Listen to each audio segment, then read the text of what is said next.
मैं इस वीडियो में यह बताने जा रहा हूँ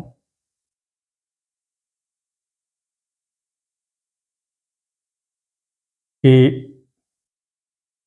चाहे वो ज्योतिषाचार्य हों या स्वयं जो कुंडली देखने का अभ्यास करते हैं, प्रयत्न करते हैं, उन सब के लिए यह चेतावनी है। कुंडली दो तरह से बनती है या दो तरह की होती है। एक तो ऋषि महर्षियों ने, देवताओं ने, आचार्यों ने जो एक सामान्य सिद्धांत बना कर दिया, सामान्य सिद्धांत, वह किसी व्यक्ति के लिए नहीं दिया। पंचांग भी जो आप देखते हैं वह किसी व्यक्ति के लिए नहीं, बल्कि वह पूरी राशि के लिए, ढेर के लिए, ढेरी के लिए, मतलब एक विशेष भूखंड के लिए, एक प्रजाति के लिए है। जैसे गाय कह दिए तो गाय मतलब पूरी गाय जाति हो गई, लेकिन उसी में अगर कह दिए कि हाँ वो कपिला, तो वह एक विशेष गाय हो जाती है। उसी तरह जो यह बनाए, जो सिद्धांत जो बना करके दिया गया है, उसमें किसी विशेष व्यक्ति के लिए निर्देशित करके नहीं दिया गया है। और जैसे बता दूं, अब ये होता क्या है, भाग्य दो तरह का होता है। एक तो होता है दृष्ट, एक होता है अदृष्ट। दृष्ट मतलब क्या होता है, जो आंखों से दिखाई देने वाला हो, दे रहा हो, या दे आंखों से दिखाई दे। और दूसरा जो अंधेरे में छिपा हुआ हो, रहस्यमय हो, गूढ़ हो, जिसके ऊपर पर्दा पड़ा हुआ हो। जैसे चंद्र ग्रहण, सूर्य ग्रहण, वर्षा, चंद्रसर इत्यादि जो आकाश में दिखाई देने वाले होते हैं, यह क्या है, ये दृष्ट फल वाले हैं। ये क्या वर्षा होगी नहीं होगी, चंद्र ग्रहण कब लगेगा, तो ये सब दृष्ट फल वाले हैं। और अदृष्ट फल वाला क्या है, विवाह, यात्रा, जन्म समय, मृत्यु, ये सब जो हैं, ये भविष्य के गर्भ में, यानी इस रहस्य में हैं, छिपे हुए हैं, इन पर पर्दा है। तो अब जो है बता दूं मैं आपको कि जितना भी आप देखते हैं ये नियम, जो चरपल, भोदय, सोदय, राशियोदय इत्यादि के आधार पर जो बनाए जाते हैं, वो सार्वभौमिक, मतलब वो कॉमन, वो सब वो सामान्य सिद्धांत के तहत आते हैं। राशियों के लिए, एक बड़े बड़े भूखंड के लिए, बड़े प्रदेश के लिए, इस प्रदेश का क्या होगा, इस खंड का क्या होगा, उसको राशि कहते हैं। राशि नहीं कहा आप, कहा गया है क्या यार, झूठ की राशि हो क्या, राशि मतलब ढेरी। तो वह राशि तो उन राशियों के लिए है कि अमुक प्रांत का क्या होगा, अमुक जाति का क्या होगा। तो इस तरह से बता दूं कि यह जो है, ये राशियोदय, सोदय, भोदय इत्यादि पर, इसी पर कुंडली का जो सॉफ्टवेयर जो है डाला गया है, उसी पर डाला गया है। या जो जन्मपत्री का जो प्रारूप बताया जाता है पंचांगों में, आप देखते हैं पंचांग में, वो जो होता है वह जाति के लिए, राशि के लिए होता है ना, किसी भी विशेष के लिए होता है। इसीलिए पराशर ऋषि ने, जिसको कोई देखिए, महर्षि पराशर जो है ज्योतिष के पितामह माने गए हैं, ज्योतिष के पितामह माने गए हैं, या यूं कह लीजिए कि ज्योतिष उन्हीं से शुरू होता है। तो उन्होंने स्पष्ट कह दिया है, ये अपने पराशर, बृहद पराशर होरा शास्त्र के 27वें अध्याय में आप देखें, 27वें अध्याय में आप देखें तो आपको स्पष्ट रूप से यह मिल जाएगा।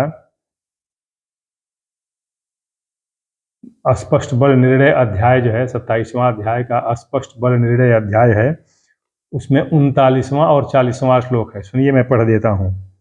गणितेषु प्रवीणो अथ शब्द शास्त्रे कृत श्रमः, न्यायविद बुद्धिमान होरा स्कंध श्रवण सम्मतः, ऊहापोह पटुर्देश कालवित संयतेन्द्रियः, एवं भूतस्तु दैवज्ञो असंशयम सत्यमादिशेत।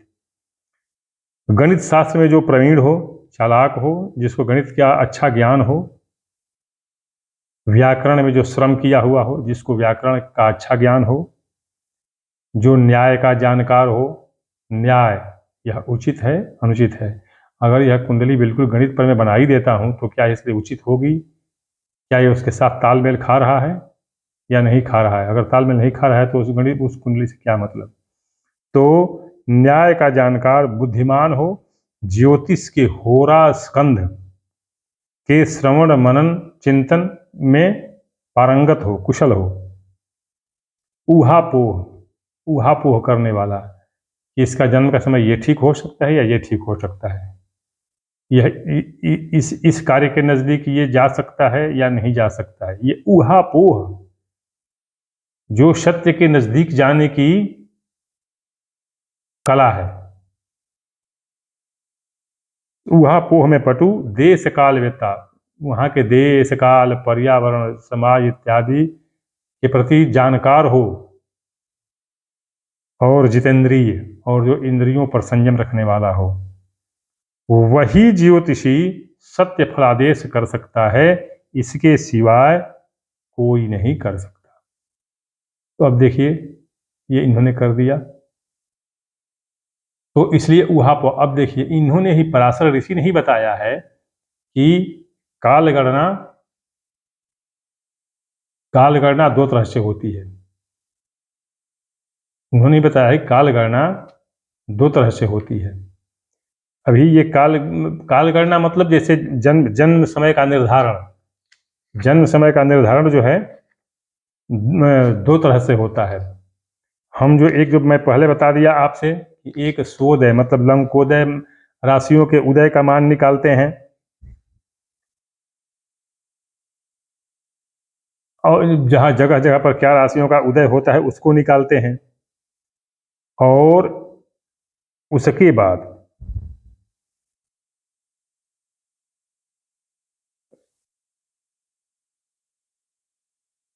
कि यहाँ पर लंकोदय मान से कि लंका का उदय इस समय हुआ तो यहाँ पर राशि का उदय कैसे होगा, तो इस राशि का उदय यहाँ पर कैसे होगा इत्यादि, इस तरह से जो निकालते हैं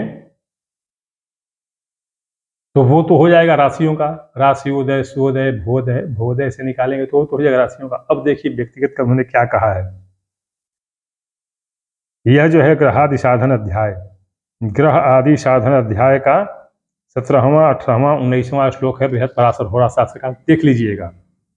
घटी चतुर्गुणाकार्या तिथ्याप्तैश्च फलैर्युता दिवाकर हृदाशेषम राशिश्चार्थ पदात्मकम, स्पष्ट लिखा है उन्होंने बिल्कुल 17वें 18वें में।